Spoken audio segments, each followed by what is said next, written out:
Lors de la dernière saison de Mariés au premier regard diffusée en 2022, les téléspectateurs ont fait la connaissance de Caroline, une chef d'entreprise en conciergerie de 29 ans. Les experts de l'émission avaient estimé qu'elle était compatible à 80% avec Axel. Mais, l'aventure ne leur aura pas donné raison. Bien au contraire, très rapidement après leur union, Caroline partageait ses doutes et regrettait de ne pas être attirée physiquement par son mari. Au moment du bilan, les deux candidats annonçaient alors leur divorce. Scènes sont suivies de nombreuses révélations, autant sur les coulisses de l'émission que sur les psychologues du programme, Pascal de Souter et Estelle Dossin, qui n'auraient pas pu saquer Caroline. Et cette dernière n'avait apparemment pas fini de déballer son sac en public.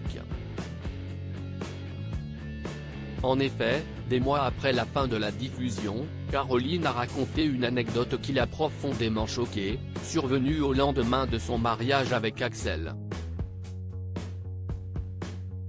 En story Instagram, ce mercredi 23 novembre, elle a décidé de partager une photo choc de son fils Lou Gabriel, 4 ans, datant du 30 septembre 2021. Voir notre diaporama.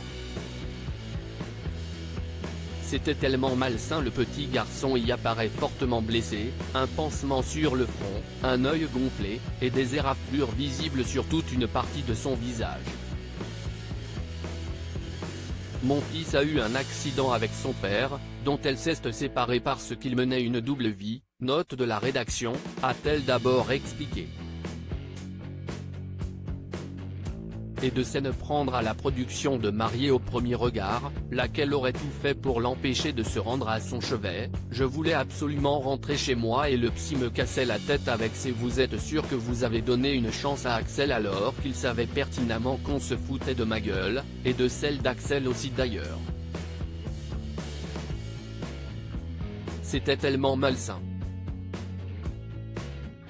Je voulais juste retourner dans ma vie pleine d'amour et de sincérité et retrouver mon bébé tout cassé.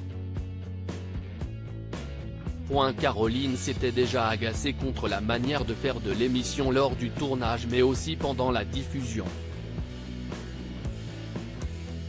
Selon elle, tout a été réalisé dans le but de la faire passer pour une folle. Ils sont allés jusqu'à inverser les journées. Ils m'ont posé des questions, auxquelles j'ai répondu, et ils ont mis la réponse dans un autre contexte. On m'a vraiment eu. Quand je pense que je les défendais. Je suis naïve et bête, regrettait-elle sur ses réseaux sociaux. Depuis, Caroline a tiré un trait sur cette expérience et a repris le cours normal de sa vie dans son hameau isolé dans les Hautes-Alpes.